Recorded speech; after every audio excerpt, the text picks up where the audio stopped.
Hello everyone, welcome to Beyond the Veil.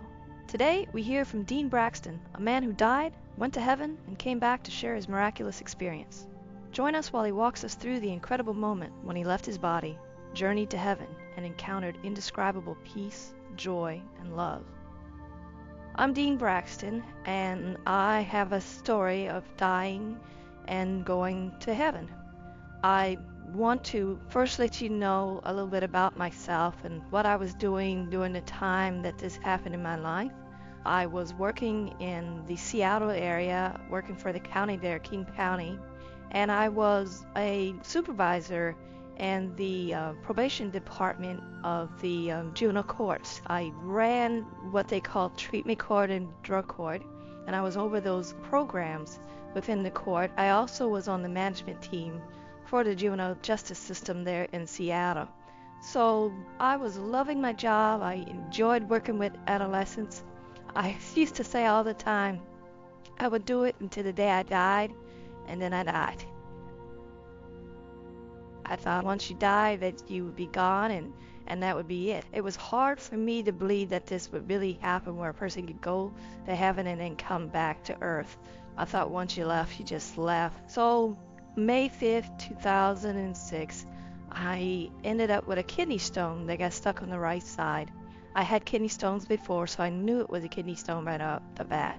I thought I could probably wait it out or go through it and it would kind of like the pain would go away, but that time it didn't go away. And I ended up in the emergency room, and I remember going into the emergency room just kind of like nonchalant say, I got a kidney stone. It's over here. And I knew what they would do because I'd been through the procedures before, and I knew they would take me into a room and they would give me morphine and the pain would go. And that's what I really wanted more than anything else, is the pain to go away. I also had a kidney infection because anytime you're blocked up in that area and things are festering, you end up with a kidney infection. And they gave me antibiotics for that kidney infection, and they decided they would keep me overnight and they would, do the operation. And so I kept overnight, gave me antibiotics. The operation the next day went pretty smoothly. They broke up the stones, but also what happened, and he found out later on, that I was one of those persons that the antibiotics they gave to didn't really impact the infection I had. So when they broke up the stones, the poison went into my bloodstream, and I became what you call septic, and everything in my body started shutting down, not just my heart and my lungs. According to the medical records, I was considered clinically dead for about an hour and 45 minutes. I was surprised how much fear I didn't have. I'm born again, a Christian, and I knew that you go to heaven when you die, and I was looking forward to it. And all I could say after that was, I'm going home. I remember leaving my body and shooting through the hospital floors, and even going into the blue sky. And I remember going into outer space, and it was really fast. I used to always try to figure out how fast it was. I'd say, well, was it fast like the speed of sound, or was it fast like the speed of light? And it was really faster than that.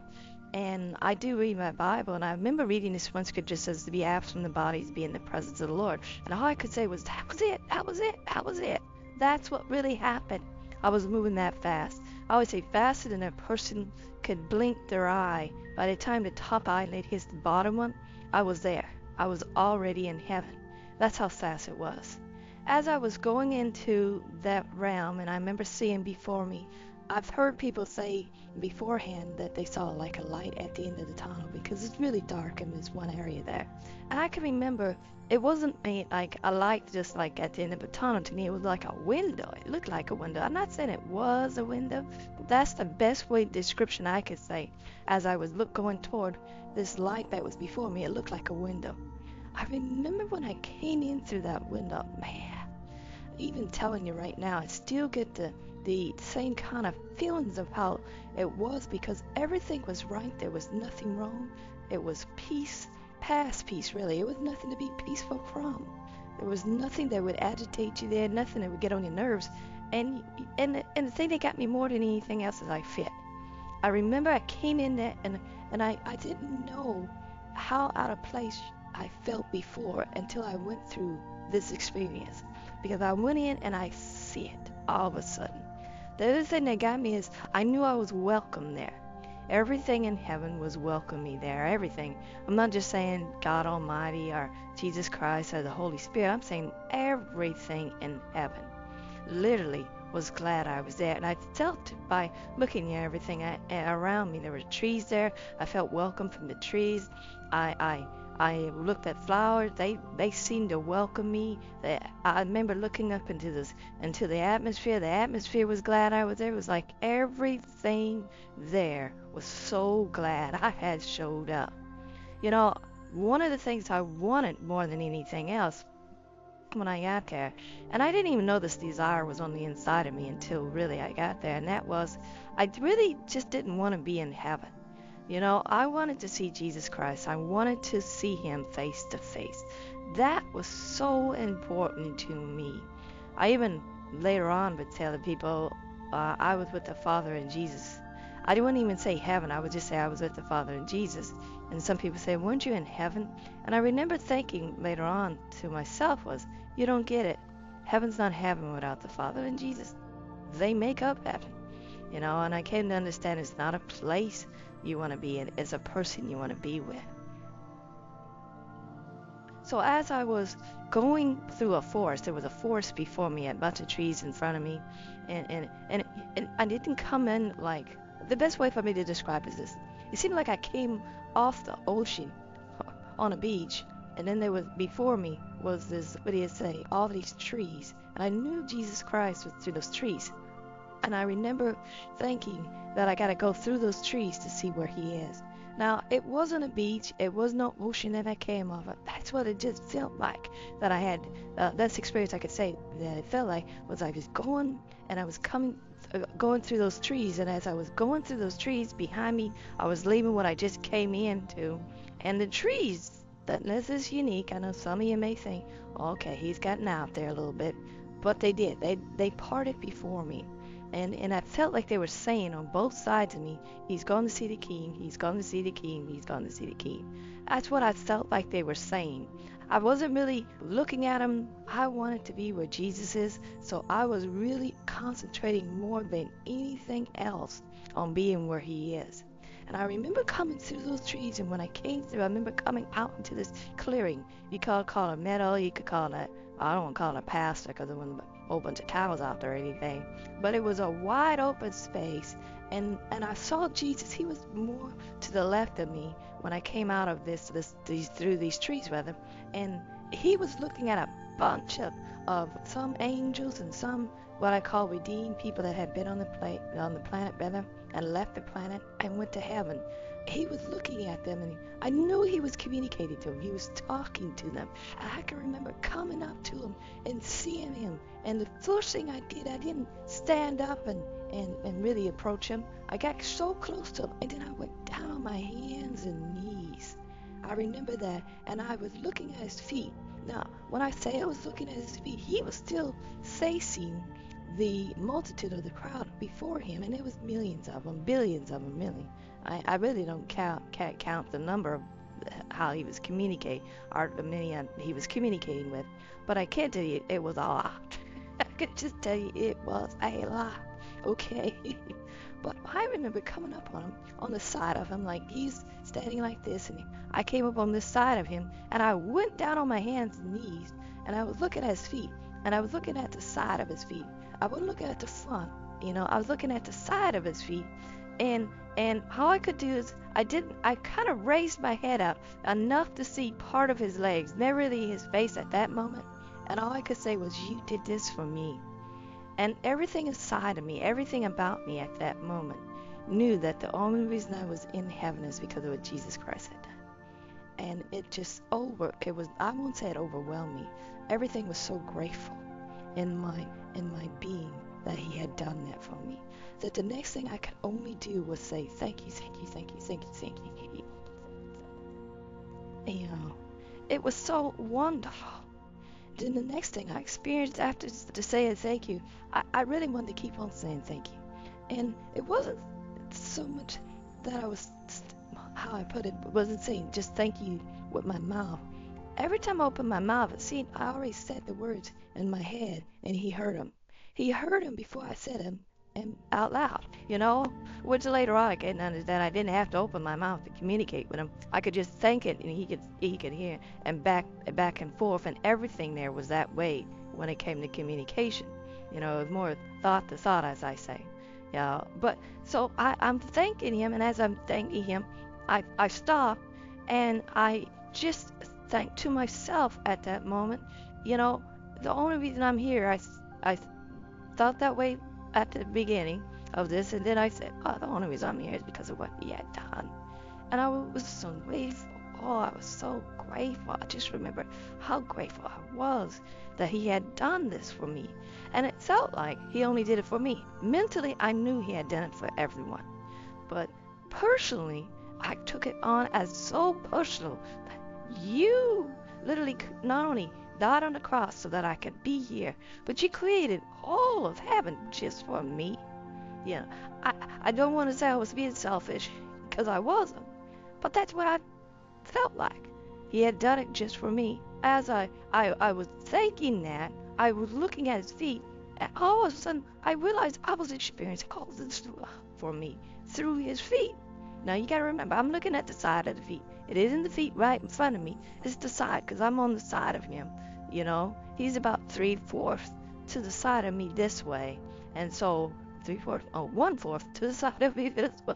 3/4 would be over here, but 1/4 to the side of me this way, and I was looking at the feet, and the feet loved me. I can't even explain the love I was receiving from the feet of Jesus. Again, it was seeming like he only loved me. Mentally, I knew he loved everyone. But when it came personally, the love I was receiving from him was like it was only for me. It was made for me. It would fit me. It wasn't made for anyone else. Later on, I came to understand that that's really how God's love is.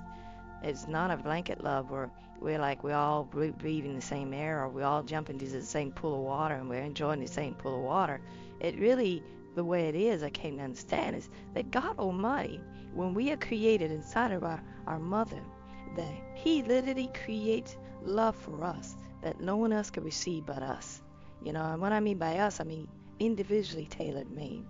You that are hearing me right now, God created love for you that only you could receive, and it is your love. And so sometimes that's why sometimes when you in the presence of God, or if you're feeling God, you feel like, oh, he loves me so much. Well, it's your love. It fits you. And that's what I was experiencing through the feet, was this individual tailor-made love for me, that it seemed like, yeah, he only loved me. Well, the reason for that is because that love was made just for me. I started looking up his body. I looked up from his feet to his ankles. His ankles loved me. I saw his calves. They loved me. I saw his knees. They loved me. Everything about him I looked at loved me. His hands, they loved me. And then I got to his face, and he looked at me. And this is what really, one of the things that still to this day is one of the things I'll go back to every once in a while and just grab. He looked at me like I never ever disobeyed him in my entire existence. That really got me, because and it wasn't like I was there saying, wait a minute, why are you looking at me like that? Because I know what I did wrong.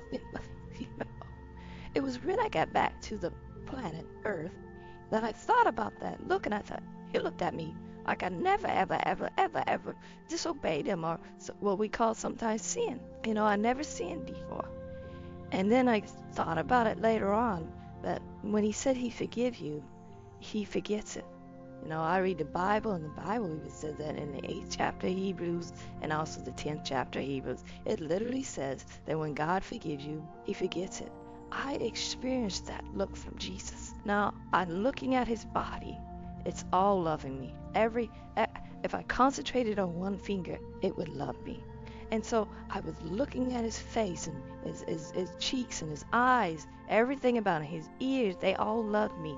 And then I looked into his eyes, and I remember looking into his eyes, and what did I see? The love for me like he only loved me. How I could think of the best way to express it was, I knew that I was the eternal being, that I would never die. My body died, but me, the real person on the inside of this body, will never die. But the best way for me to describe what I saw when I looked into his eyes was it looked like his love would outlast me. The love he had for me would outlast me. It can't outlast me because I'll live forever. But that's the best way for me to describe it.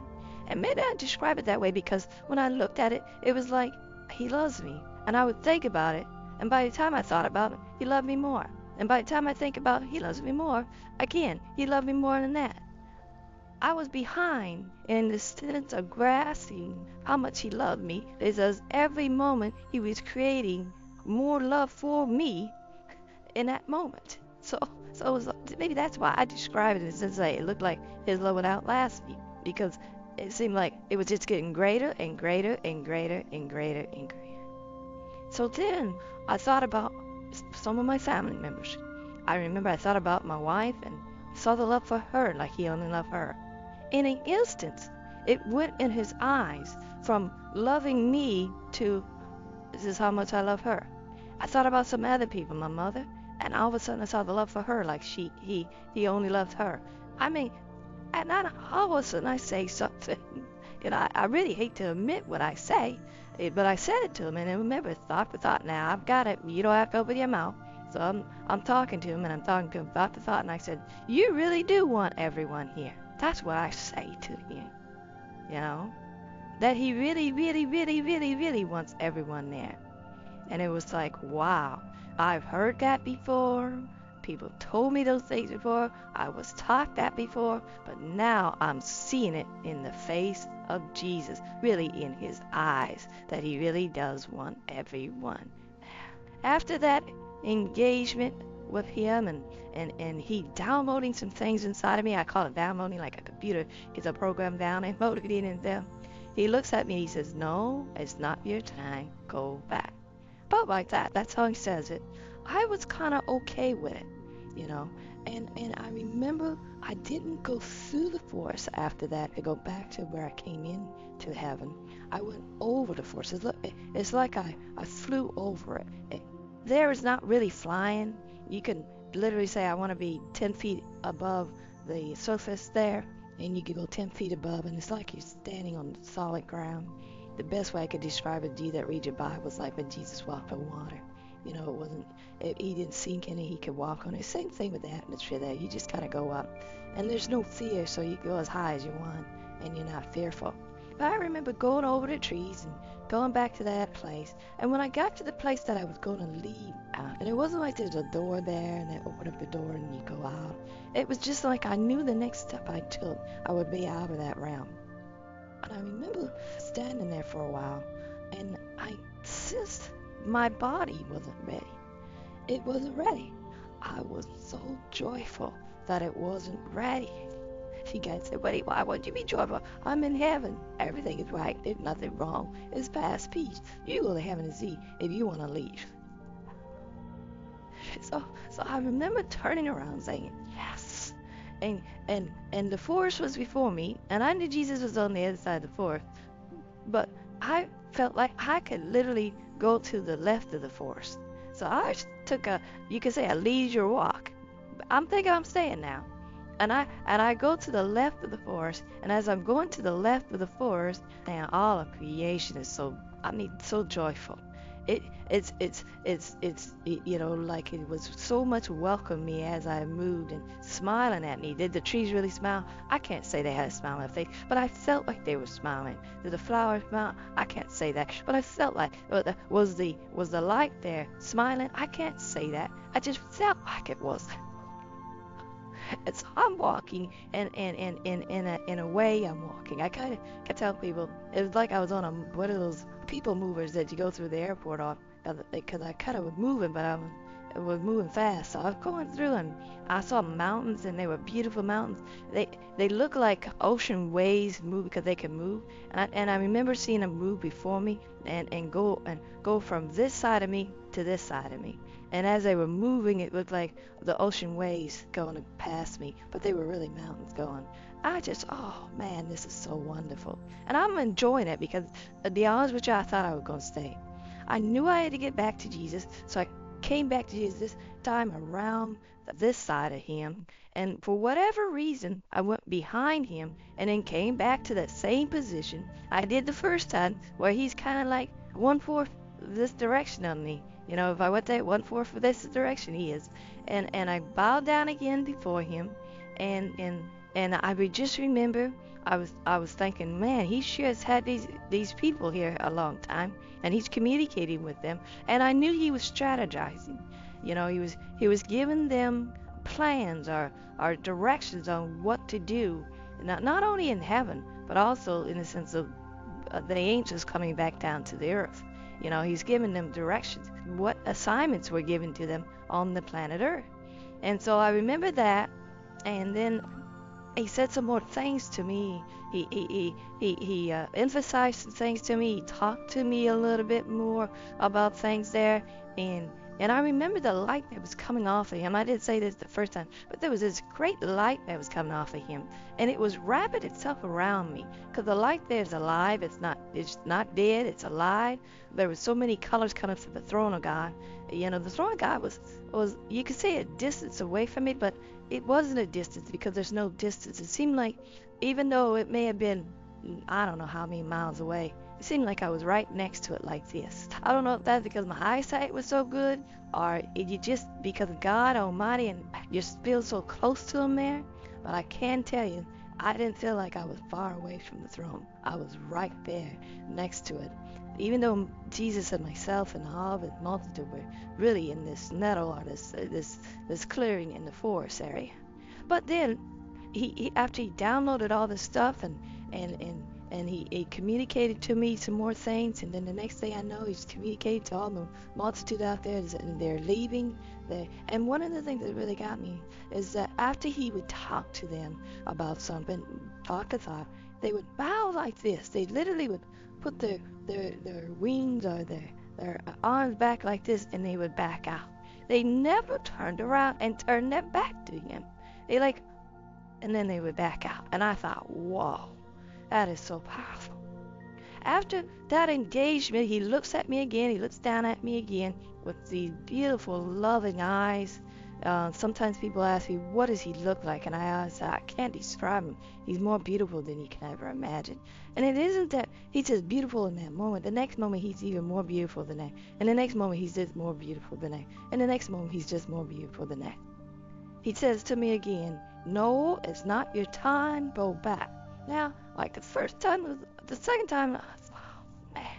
I didn't say that there, but that's what I was feeling like. Man, I go over the trees again. I get to that edge part of where I came in at, and it looked like I take one more step and I'm out. I get ready to get out, and all of a sudden, again, I know my body is not ready. And I'm thinking, yes. I'm thinking, I am staying. There you go. And as I come to that realization, I'm staying. I remember later on when I was in the hospital room, kind of make a joke of it. I was laying there and I said, 3 strikes, you're out. You know, this was 3 strikes, I was in. You know, that type of thing. So the next thing I do is, this time, instead of going to the left of me, I go to the right of that forest. And I ain't seeing so many great things. It seemed like that side was more of the liquids, like the water, the seas, the rivers, all kinds of things were on this side. I don't know why they were over on that side, but they were on this, and they were more, I say blue, but that blue like we would say blue, because the colors are there are more vibrant than you can imagine, and God is creating new colors every moment. You know, and they're original colors. They're not colors like he's mixing this color to make this color. You know, like I think it's red and blue make purple or something like that. I used to know all my primary colors and secondary colors. I don't know, like I used to know. But it wasn't that type of thing. But everything that was coming off the Father was. I traveled through, I see things, I experienced some things. I've seen a lot of different animals on that side. You know, there's a lot of animals in heaven. You know, it kind of surprised me how many horses were. And yet, the Bible says that Jesus is going to come back on a horse. And yet I thought, wow, you know, all this stuff is right there, you know.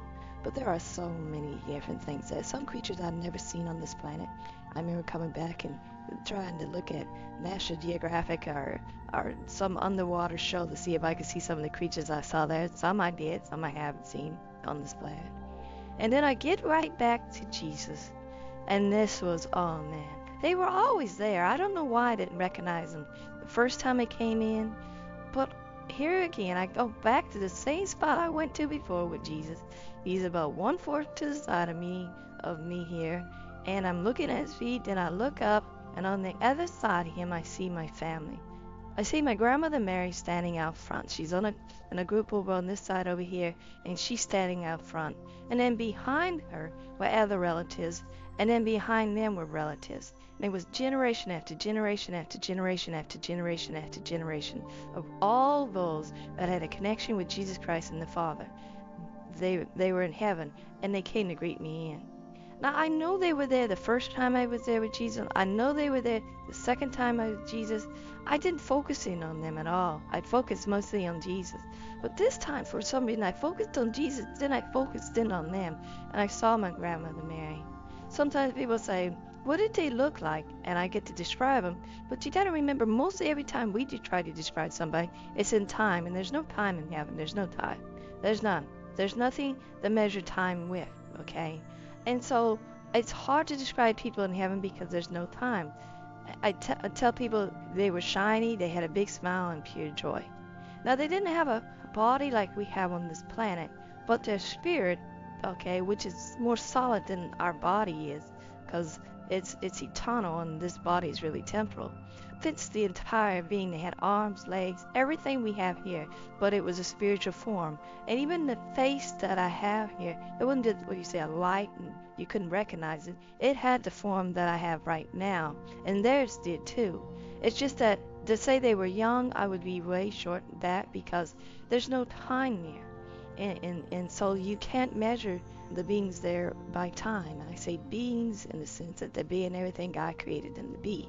So as I was looking at my family members on the other side of Jesus, I described this as they were shiny, they had a big smile and pure joy.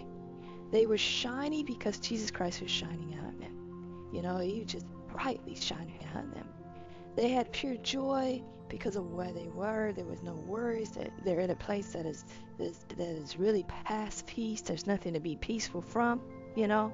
And then they had a big smile, and I still probably, if I remember anything, is that big smile. That big smile is probably more than anything else that I remember about my relatives there, and really every being there. Yeah, they were all smiling, but I just remember that smile. And I thought later on, why would they have that smile? First of all, they had no worries, none at all. You know, they got along. And then I thought later on, I said to myself, wow, I got to see my entire family in heaven smiling. And I thought, I've never seen that on the planet. I've never seen my family here on the planet smiling all at the same time and enjoying each other so much. I just remember thinking to myself, you know you're in heaven when you see your entire family smiling and getting along. And it was something else. I didn't know that family was like that in heaven. I thought we were all the family of God and we all would see each other and that would be the way it is. But you guys, the reality of it is family's important to God, and I came to understand that. You know, there was people there that I didn't think would be there. I thought they didn't go to heaven because they didn't meet the criteria I had for them. They met God's criteria, but they didn't meet my criteria. And you say, what is God's accepting Jesus Christ as Lord and Savior? You know, that's the criteria that God is asking. My criteria is accepting Jesus Christ as Lord and Savior, and then do all these other things to prove that you would accept Jesus as Lord and Savior. And I remember one lady, my Aunt Barbara, which was my favorite aunt, she was there. And she was shiny, she had a big smile and pure joy. And I thought about it later on as I processed this in my hospital room. Here I was, I thought Aunt Barbara wasn't there. I thought she was in hell. And yes, she was in heaven. And the only way you get there is through Jesus Christ. And I had to say to myself, when did she accept Jesus? I even thought, people are going to ask me, when did she? I came to understand it didn't matter if I knew she accepted Jesus. It mattered if he knew. That was the most important thing, that he knew that they accepted, that be accepted him. And I came to understand that with my Aunt Barbara. I was glad she was there. Don't get me wrong. I was so glad she was there. And I was even happier later on when I thought it wasn't about me. It was about him. And it didn't matter if I knew, as long as he knew. That was the most important thing. So it was really something to see my family there, and then to see the generations. I didn't know that many people in my family even had a connection with God. Or I knew a few of them, but not that many, because it was generation after generation after generation after generation after generation after generation. I want to record that sometime, just playing on the side so it keep on going on. But the reality of it is this: my family was there, and they came to greet me in. That's why they came there. They came to greet me in. I always tell people we were created to be with our family forever. Family was created in the first chapter of Genesis. And I say that because I got people that it's not to the third chapter that someone mess up. But in the first chapter, they were created to be together forever. And they'll get along. They'll love each other. They'll be happy with each other. They won't have any issues with each other. We'll be able to experience family, I like to say, the way God really meant it to be. And those that are adopted out there, you be grafted into the family. And not only will you have what I call your biological family or your DNA family come to greet you in, you have your your grafted family come to greet you in. Same thing with step parents. We don't realize that power of being grafted in. So here it is, you guys. My family comes to greet me in. Jesus downloads a lot of stuff in me. I get to experience what it's like to be in heaven and all of heaven coming together and praising and worshiping God. But as Jesus, after everything, all that, all of a sudden, Jesus looks at me again and he says with a command, strong command, no, it's not your time, go back. I felt like all of creation that was in front of me moved out of the way and said, he not talking about me, he talking about you. I felt like a soldier. I used to be in the Air Force. I felt like a soldier. I felt like I went, yes, sir. That type of thing. And then I got ready to leave. I felt like he was saying, I need you there more than I need you here. That's what I felt like. He didn't say those words, but that's what I was feeling. That's what I was sensing. And my grandmother Mary's there, and she looks at me as he's saying this, and she says, bring as many of us back with you as you can. And she's talking about my entire family here on the planet Earth. So I bowed before Jesus like this, went over those trees again, got to what I call the edge of heaven, took a step, and I was out and headed back to this realm. And I just remember coming back to this realm so fast, and I was sad. I felt like a baby crying really hard. I remember coming into the hospital room, hovering over my bed where the body was. They had really stopped working on me and started putting things away. The doctor, he said he was signing the death certificate at that time. And I remember, I don't know why I did this. I looked at my body, was down there, I looked at it. I came in and hovered over it, and then I turned over and went into my body like that. And the doctor saw the heart monitor go beep, beep, beep, beep. It started beeping. They started coming back over there. They intubated me, put the tube down my throat. You know what that's all about. They get me breathing again and all that type of stuff. But it was really something. I didn't really want to come back, but I felt like he was saying, I need you there more than I need you here. And how did I change? I look at things from an eternal point of view. I don't have the same grasp as I did before on things. And what I mean by that, holding on to things, it's not that I free to let them go, because I know we need them here on the planet. But if they go, I don't grieve over them. Somebody better grab what I just said there. That was one of the changes. My wife could probably tell you more of the changes because she saw the difference in me. We had to literally develop a whole new relationship together because I was not the same man. And I was a good man before I left. I was a good father. I was a good husband. But when I came back, I wasn't the same man. And me and my wife literally had to spend time together all over again to develop a whole new relationship because she had a different man in her life than she did before I left the planet. She did tell me the next time that it happens, she ain't praying me back. She gonna let me go. But that's the story that I get to share with you. I hope you enjoyed it. I had a good time telling you. Thanks for watching today's video. If you want to learn how to create a profitable YouTube channel like this one, click the link in the description and let us show you how. See you on the next one.